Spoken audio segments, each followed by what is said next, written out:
আসসালামু আলাইকুম। আমি আজ আপনাদেরকে ছাগলের মাংস দিয়ে কচুর রেসিপি বানিয়ে দেখাবো। দারুণ স্বাদের এই রেসিপিটা। চলুন তাহলে দেখে নিই। তার জন্য এখানে আমি নিয়েছি কচু।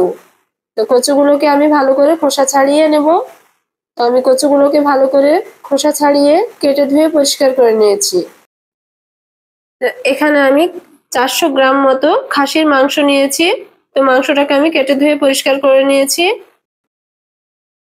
এখানে আমি গ্যাসে কড়া বসিয়ে দিয়েছি। এবার আমি তেল দিয়ে দিব।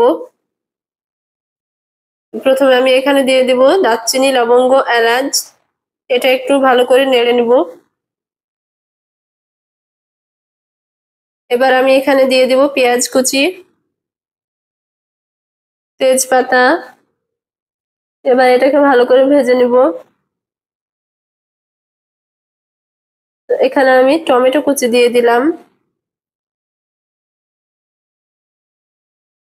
লঙ্কা।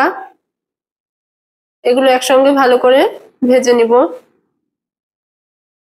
এগুলো আমার ভাজা হয়ে গেছে। এবার আমি এখানে মাংসটা দিয়ে দিব। স্বাদ মতো লবণ, হলুদ গুঁড়ো, আদা বাটা, রসুন বাটা, পেঁয়াজ বাটা, জিরে গুঁড়ো। এবার আমি এটাকে ভালো করে কষে নেব।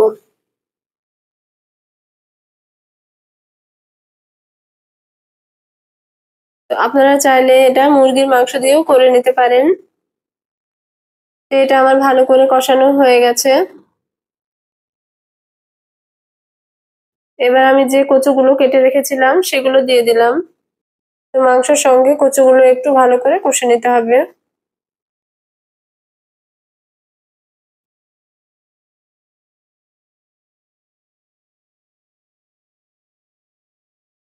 তো এটা আমার কষানো হয়ে গেছে।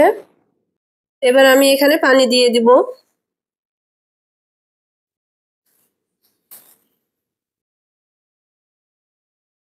এবার এটাকে ভালো করে সিদ্ধ করে নিতে হবে। তো এখানে আমি একটা কচু দেখে নিব সিদ্ধ হয়েছে কিনা। তো কচুটা আমার সিদ্ধ হয়ে গেছে। এখানে আমি গরম মশলার গুঁড়ো দিয়ে দিলাম। তো এটাকে একটু ভালো করে মিশিয়ে নিয়ে এটাকে নামিয়ে নেব। তো ভিডিওটি আপনাদের কেমন লাগলো অবশ্যই কমেন্টে জানাবেন। ভালো লেগে থাকলে একটা শেয়ার করে দিবেন আর চ্যানেলটিকে সাবস্ক্রাইব করে দিবেন।